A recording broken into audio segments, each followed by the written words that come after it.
Welcome to Sidebar, a podcast from Courthouse News. I'm Nicholas Iovino, one of your hosts and a reporter in San Francisco. In this episode, we'll take an in-depth look at the Republican-led effort to recall a sitting governor in California. We'll also hear about the long-fought legal and political battles over student-athlete compensation, which spurred some major changes in the world of college sports this year. But first, it's been 20 years since airplane hijackers took down the World Trade Center and struck the Pentagon, pulling off the deadliest terror attack ever to occur on U.S. soil. We look at how this infamous event has reshaped the laws of the United States.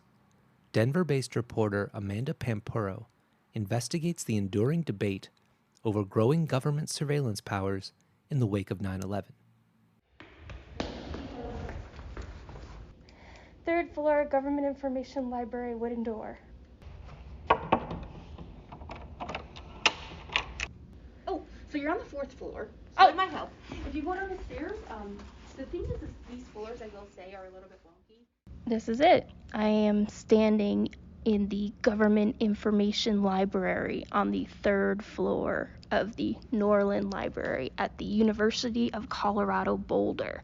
In my hands is one of the official copies of the Uniting and Strengthening America by Providing Appropriate Tools Required to Intercept and Obstruct Terrorism Act of 2001, also known as the USA Patriot Act. I was doing an interview like this when we saw the first tower hit. All of a sudden, people were rapping very hard on the door and saying, "Get out of here. There's a plane heading toward the Capitol." Of course, that was Flight 93. And so we adjourned as fast as we could to about 5 or 6 blocks away to one of my staff members' homes, where we sort of began to try to figure out what was going on. That's Russ Feingold, former 3-term senator of Wisconsin and current president of the American Constitution Society. He was in Washington, D.C. on September 11, 2001, when Al-Qaeda hijacked 4 commercial airplanes targeting 4 symbols of U.S. power. He was there when Congress reconvened. The thing that I was struck by was actually how good people were conducting themselves, how well people were conducting themselves at first, in the first few weeks. There was a spirit of, look, this has nothing to do with politics. We've been attacked. But things really went off the rails a few weeks later when we were getting ready to pass something that I assumed I would support, which was an updating of law enforcement authorities, surveillance authorities, to meet the crisis. The problem is that because of political gamesmanship and exploitation of the moment, we ended up with a USA Patriot Act, which was really a very bad piece of legislation, not well considered, and in many respects having nothing to do with terrorism. It was just opportunism. And so I ended up being the only senator voting against it. I read the bill carefully, and I could see that some of the changes relating to personal library records and business records, some of the changes that allowed so-called sneak and peek searches of your house, even though you're supposedly protected by the need for a search warrant, these were jammed in there. And in fact, as time proved, they were basically not used for any terrorism cases for years. In the years since, the USA Patriot Act has become shorthand for government surveillance programs and data collection. Chris Finan, executive director of the National Coalition Against Censorship, wrote The History on the Fight for Free Speech in America. It's called From the Palmer Raids to the Patriot Act. I do want to ask, there's a description you use in the book where you're talking about the benign things that the Patriot Act did, strengthening money laundering, tightening visa regulations, and modernizing electronic surveillance. I'm curious where you see the line between modernizing electronic surveillance in the digital age and expanding beyond the scope of free speech. Right. Well, that, of course, what we've been arguing about ever since. What is an appropriate standard and methodology for the government to use in obtaining surveillance? How is it monitored? How is it reported to government officials who have oversight? Most of the powers that were controversial in the beginning were ultimately made permanent. This is a historic and probably inevitable conflict between the government's desire to expand its power, protect national security, and the concerns of civil libertarians and others that expansions of that power are going to lead to further abuses. So I think what really happened in the wake of the Patriot Act was that there was a broader awareness developed about that conflict than we'd ever known before. The U.S. Patriot Act expired in December 2020, along with Section 215, the Lone Wolf provision, and others. But that doesn't make U.S. surveillance programs a thing of the past. Notably, the 2008 amendments to the Foreign Intelligence Surveillance Act, or FISA, and the U.S. Freedom Act of 2015 effectively replaced the most problematic portions of the Patriot Act. This begs the very simple question: why does the government perceive the need to collect surveillance? I posed this question to several federal agencies and former government employees, most of whom declined to answer on tape. But one national security attorney pointed me to Executive Order 12333, a document typed up on an IBM Selectric and signed by President Ronald Reagan in 1981 to address modern security needs. Essentially, this memo orders the Department of Defense, the FBI, the CIA, the NSA, and others not only to collect information for the president, but also to adopt procedures that minimize the collection of information from, quote, non-consenting U.S. persons. Today, those documents have been declassified and are open to the public. When Congress passed the USA Freedom Act, they basically said you can't use these statutory authorities to collect information in bulk. You have to collect stuff based on some kind of individualized showing.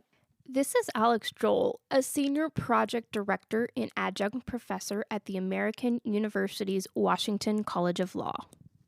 Before I retired from government, I was the head of the Civil Liberties, Privacy, and Transparency Office for the Director of National Intelligence. Joel likens the search for national security intel to searching for a needle in a haystack, and government collection of bulk information to collecting the entire haystack to find that needle. Would like a public statement, social media post talking about either Black Lives Matter protest or the January 6th Capitol riot, would public postings about that give probable cause to want to look at electronic records like emails or browser history? Yeah. I mean, I don't know. I haven't been involved in the details of how they can try to make a case out, but just to explain it, to be very extreme, if somebody says, I'm going to blow up, the federal blah, blah building tomorrow.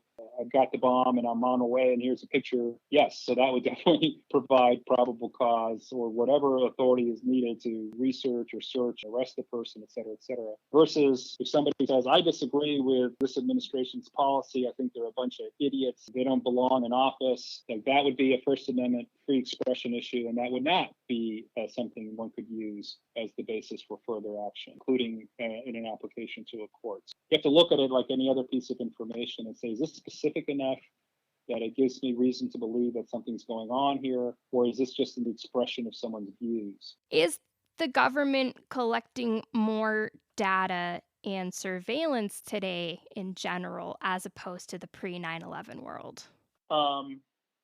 Yes, there's just more data. The world's gone digital. In 2001, the average internet user spent 83 minutes online a day, according to Pew, and only 3% of Americans looked to the internet for info on 9/11. Last year, the average American spent more than 3 hours on social media alone. I'm not even going to try to quantify the amount of information on 9/11 posted to YouTube. So, deep state working with radical criminal Islam, involved in 9/11, the stand down, all of it, the CIA building, Building 7 getting blown up.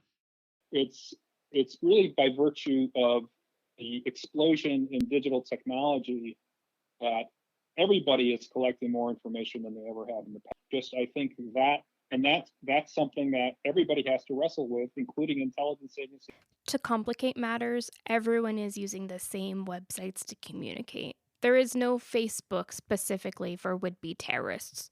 If anything, people with nefarious plans would do their best to blend into the normal chatter.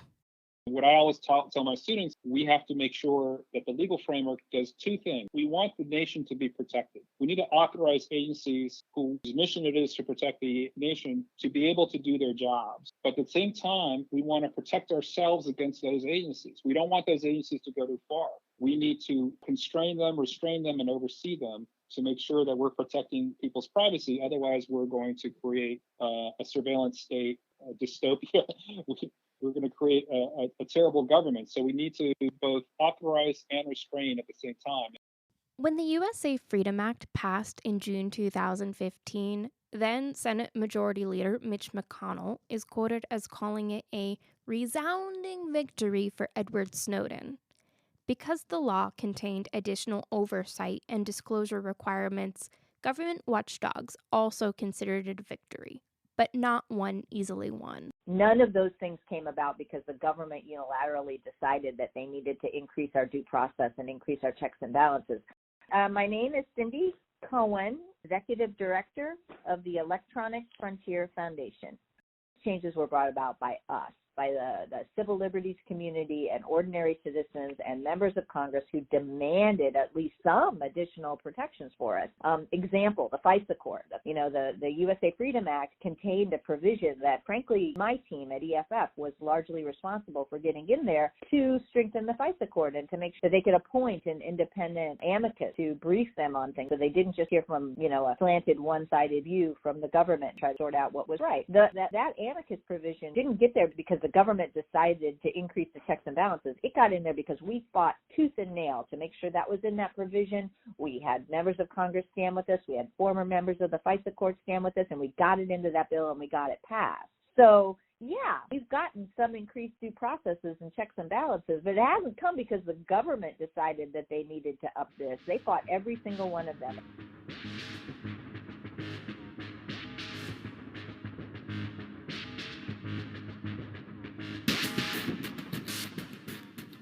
This is a conversation that is unlikely to ever be settled. The issues continue to be analyzed both in the court of law and the court of public opinion. So I'd love to know what you all think. We're on Twitter at Sidebar CNS. And don't worry, the NSA is allowed to read anything publicly disseminated, and I was told they would be very interested in listening in. Thank you to Chris Burrow at the American Writers Museum in Chicago for identifying the Reagan-era typewriter from a photo provided by the Ronald Reagan Presidential Library in Simi Valley, Cali. Thank you, Philip Reed and Kate Tallman at CU Boulder for digging up that official copy of the Patriot Act. And thank you, Techno Axe, for making this music.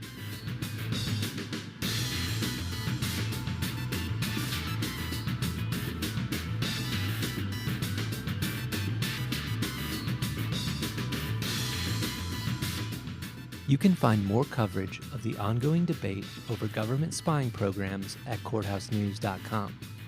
We'll be back after a short break.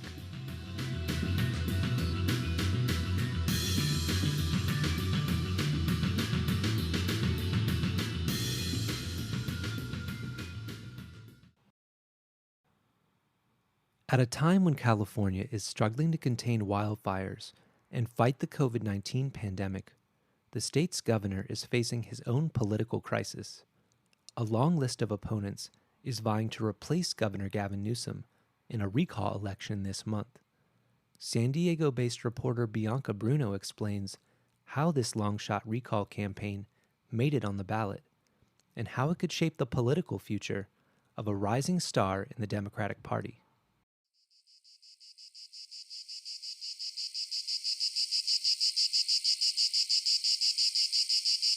Where are these cicadas coming from? I was like, what is that? I was like, there's something. About every 17 years, cicadas emerge from the ground in a strange life cycle experts have yet to fully understand. Recall elections in California appear to be following the same pattern. In 2003, it took a special set of circumstances for Governor Gray Davis to be recalled and actor and bodybuilder Arnold Schwarzenegger to be elected governor. Just over 17 years later, like they did in 2003, swarms of cicadas emerged again this summer. And Californians will decide again whether the current governor of the most populated U.S. state should be removed from office. It's an election experts told me took just the right set of circumstances to emerge.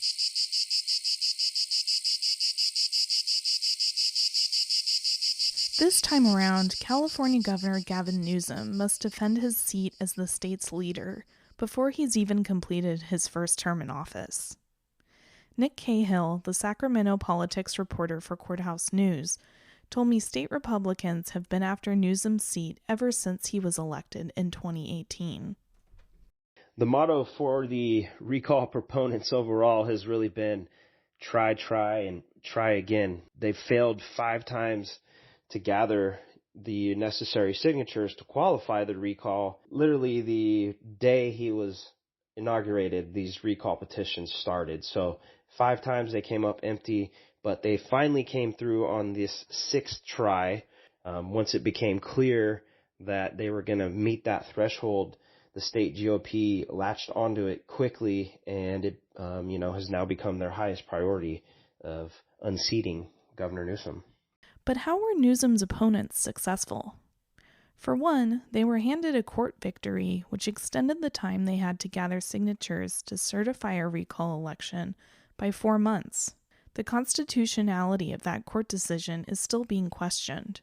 They were lucky on 2 counts. The first count was they got more time. It's questionable whether that's even constitutional at a state level. The time period to gather signatures for initiatives is a state law, but the time period to gather signatures for a recall is built into the state constitution. So a Sacramento Superior Court judge gave them additional time. The second was right after or right around that time that they got that window of extra time, that's when Governor Newsom went to the French Laundry. That became a rallying point, I think, to help gather signatures during the recall period, because people were already getting upset with Newsom among conservatives, among those who didn't like him. But this made it kind of easier to sell and package to people to sign a signature like, yeah, he has one set of rules. He's forcing you to live by a second set of rules. That's Wesley Hussey, a political science professor at Sacramento State. He's referring to the now infamous incident where Governor Newsom was photographed at a swanky dinner in Napa Valley, at a time when indoor dining was banned in California.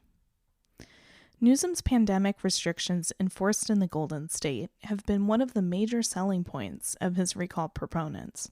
They've sort of painted him as this coastal elite, issuing lockdown order after lockdown order and targeting businesses from his decadent mansion. And Newsom didn't take those criticisms seriously at first, Cahill said.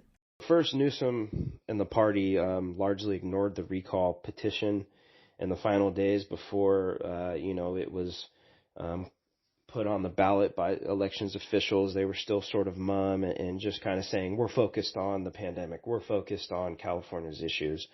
But once it, indeed landed on that ballot, they went on the offensive. Meanwhile, he's gone up and down the state and has been hosted for press conferences by public officials and mayors and congressmen. And even nationally, some of the big guns have come in from the Democratic Party, such as Elizabeth Warren is appearing in ads. Here's the deal with the recall of Gavin Newsom. We've seen Trump Republicans across the country attacking election results and the right to vote. Now they're coming to grab power in California, abusing the recall process and costing taxpayers millions. Here's how we stop them. Professor Hussey said Newsom had to redirect the narrative in campaign messaging late this summer, when initial polling showed the recall election could be closer than many would expect in a state where Democrats have a supermajority. And so I think that one of the things the Newsom campaign did was kind of to show to Democrats, hey, if I lose, it's not a moderate, smart Republican, or it's not another Democrat that you might like, or hey, it might not even be a liberal Democrat that you're enthused about. It's going to be a really, really conservative Republican. And if you like Donald Trump, oh, you don't? Well, here's a version of him. Here's a black Rush Limbaugh who wants to become governor of California and has a real chance if you don't vote to keep me. He's referring, of course, to conservative talk radio host Larry Elder, who is polling highest among the pool of dozens of candidates vying to replace Newsom. For Elder, the unique circumstances which led to the recall election likely created the only shot he has at being elected governor. I think the recall is perfect for Larry Elder because it allows him to run in a very short window, and it allows him not to have to attack other candidates. He doesn't need to win votes against other candidates. He just needs to get votes himself. And because there's no Democrats in this replacement ballot, he can just appear to conservative Republicans and say, I'm your savior. But recent polling by the Public Policy Institute of California shows it's not a close race. The poll found among likely California voters, only 39% would vote to replace Newsom. So what does Elder get out of a likely failed recall election campaign? Fame. Now he's a nationwide figure. Before, he was kind of, more in the shadows and a marginal figure, well known among some people in California, but not everyone. And now conservatives across the country are going to love him. And, that's going to help the Larry Elder brand. It's going to help him probably get a bigger radio contract. Maybe he'll get a Fox News show or some other conservative outlet news show. And so he'll be a bigger name for what he's trying to do. It's pretty smart. But obviously, collectively in California, we care more about candidates trying to help the state rather than help themselves. And while Elder stands to benefit from his recall campaign, Hussey said Newsom's political future beyond the Golden State's border may be permanently bruised. It changes people's perceptions of him. No one wants to be in a recall. Winning a recall is great, but not having a recall is better. Gavin Newsom would love to be president at some point. He'd love to have a political career after being governor of California. And I think the recall hurts that. I think it doesn't hurt him at all to win re-election if he wants to do that. But I think, if he's up to run for the Senate seat when Dianne Feinstein retires, or if he decides to run for president someday, I think other Democrats will be more willing to challenge him and more willing to say, you had a tough time even winning a recall in a blue state like California's. But will anything change to California's recall election rules? The Department of Finance estimated it will cost taxpayers $276 million. The actual likelihood of substantial changes coming really isn't likely.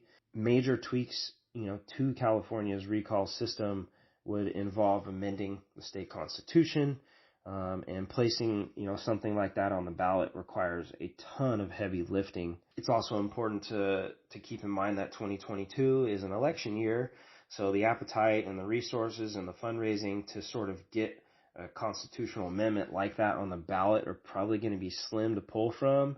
While Cahill predicts election rules changes are unlikely during a regular election year, Professor Hussey pointed out there are potential changes that don't involve amending the state constitution. Maybe we don't have to have a replacement ballot. We have a lieutenant governor, we elect a lieutenant governor independently of a governor. If there's a recall governor and succeeds, maybe we don't need to have a replacement ballot to choose a new governor. We have a ready-made governor in waiting. Maybe the amount of signatures necessary, the 16%, can be raised. It's still a lot of effort and a lot of money to gather those signatures. So people are like, oh, the recall happens all the time. No, it's happened twice in 20 years. And before that, it happened never in California for a statewide official. So it's very rare to get that many signatures. Just don't expect recalls to happen more frequently than when cicadas emerge nearly every 20 years. For the most part, these are not going to be normal things. And even though the recall, I think, has been politicized and partisanized, it's just still a very high bar to gather that many signatures in that amount of time. When Davis was recalled in 2003 and Schwarzenegger became governor, there was a lot of punditry that says, oh, this is the era of recalls all the time in California, and it didn't happen. Occasionally, there's been a state legislature here or there where there's a lower threshold in a smaller area, but the uniqueness of this and the uniqueness of 2003 means, yeah, there'll probably be a recall for a statewide official, probably the governor, maybe in the next 20, 30, 40 years, but it will also be an interesting, unique case.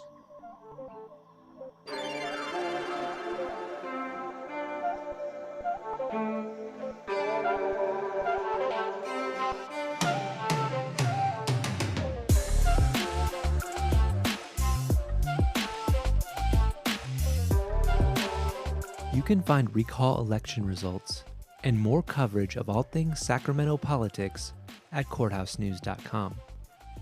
You can also follow us on Twitter. We're at Courthouse News and at Sidebar CNS.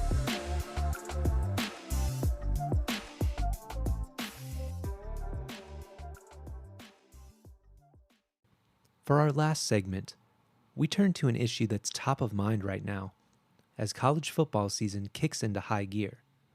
Some major decisions made over the last few months could redefine how college athletes get compensated for decades to come. Here's my report. Let's make a little history tonight in Indianapolis. Jim Nance and Grant Hill right now. Millions of viewers tune in to the March Madness men's basketball tournament every year, supplying the largest slice of revenue for the National Collegiate Athletic Association, which rakes in about $1 billion annually.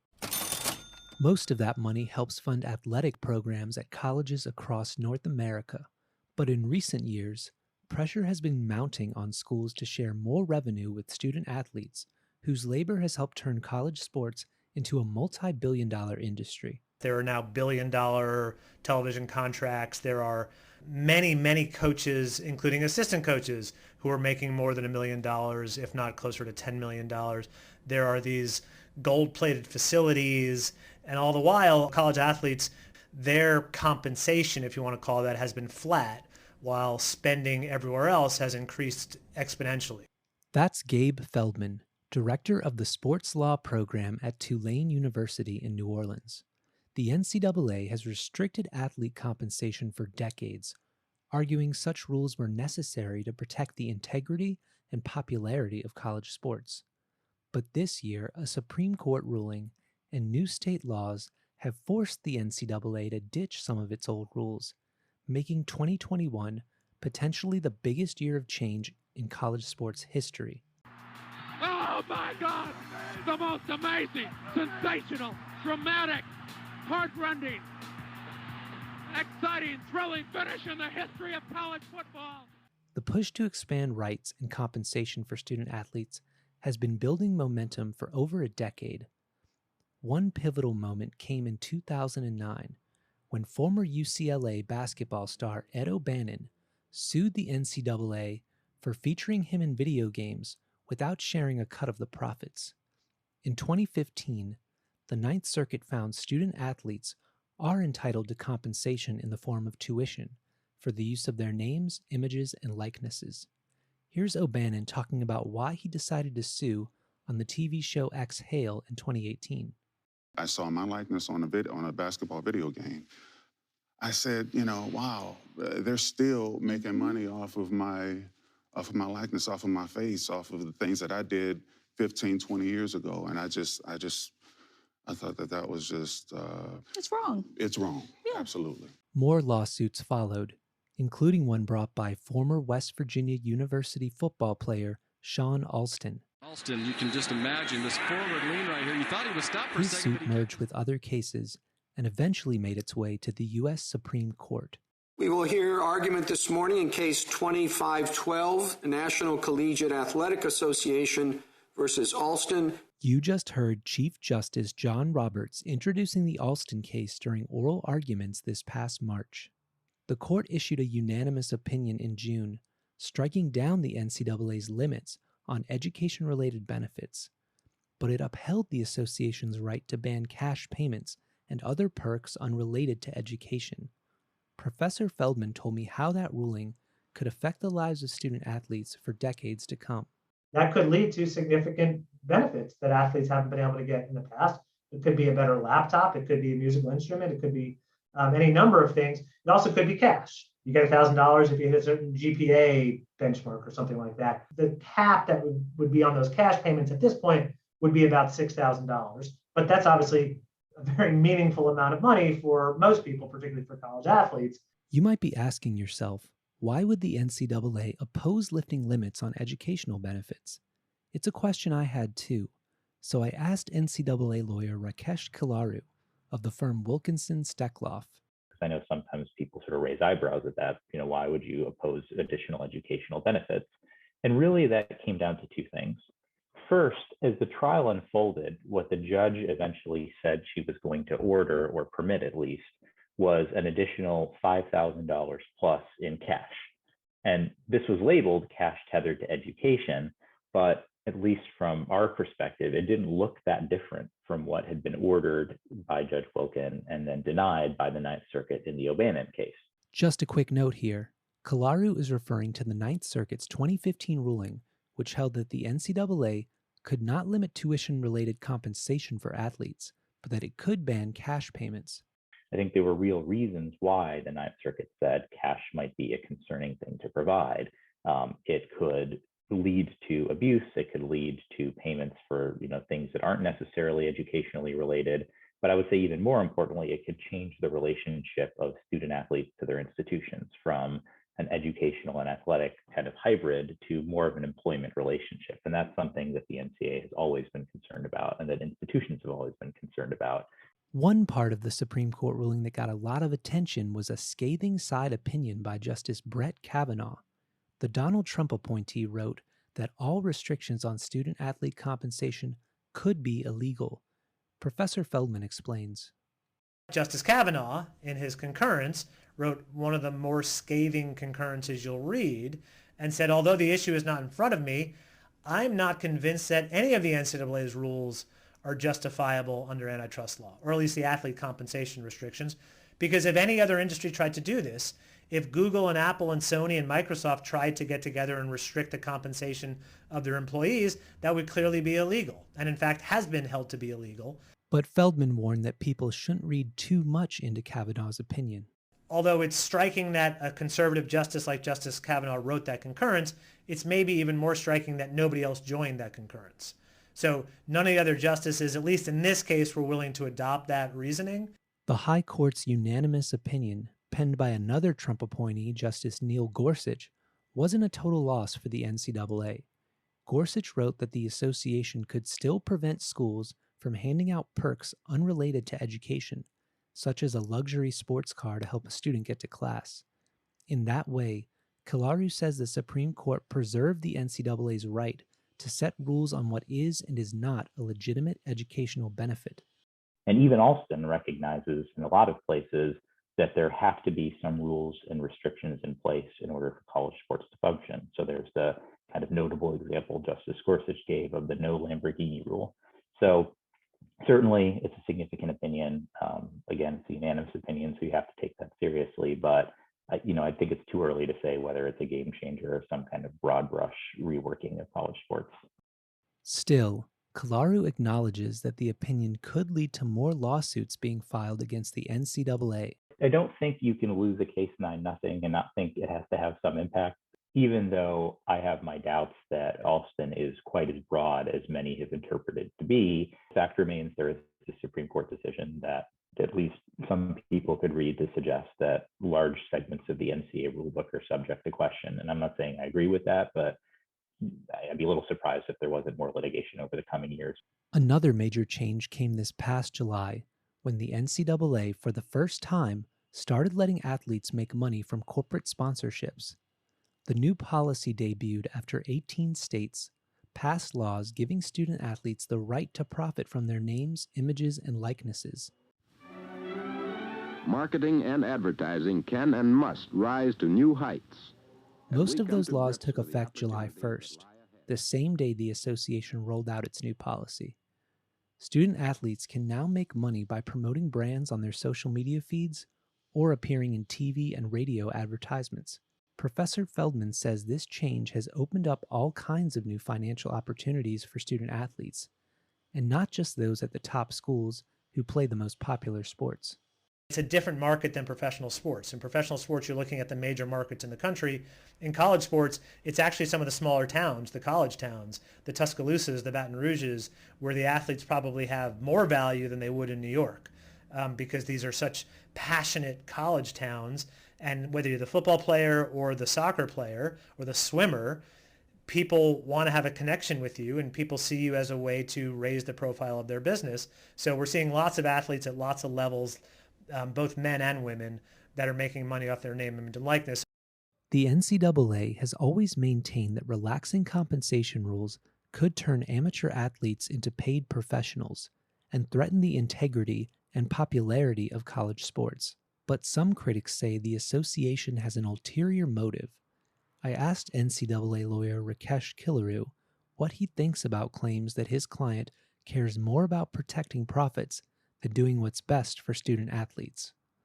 Ultimately, I would say I don't agree with that. I mean, I think a lot of what's being protected is opportunity, and that's opportunity for student athletes. So obviously, folks know that football and basketball generate the most revenue, but there are volleyball players, there are soccer players, there are baseball players, there are all kinds of different athletes who get this opportunity to participate.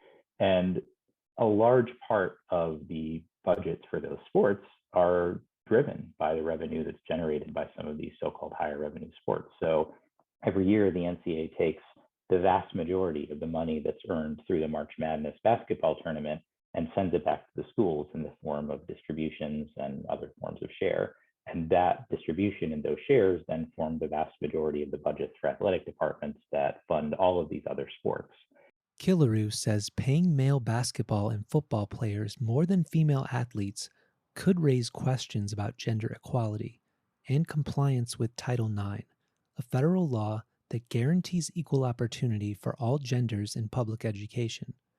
Looking to the future, Professor Feldman says we're likely to see more battles being waged in the coming years over issues such as better medical benefits, privacy rights for athletes' data, and lifetime scholarships so those who don't finish college can always come back and earn their degree.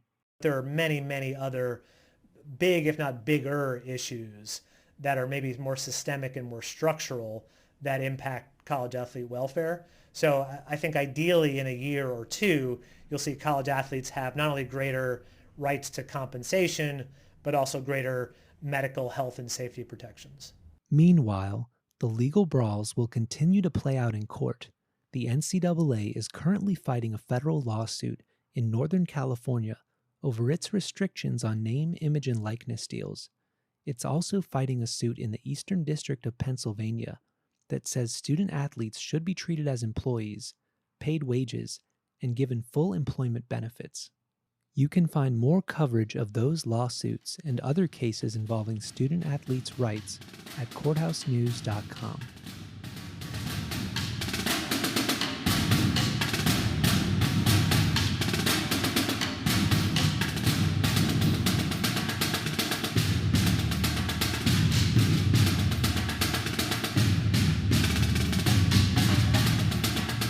That's our show. Please tell your friends about us, and make sure you subscribe to Sidebar on Apple Podcasts or Spotify so you never miss an episode. If you're listening on Apple Podcasts, you can also rate or review our show. Thanks for tuning in. See you next time.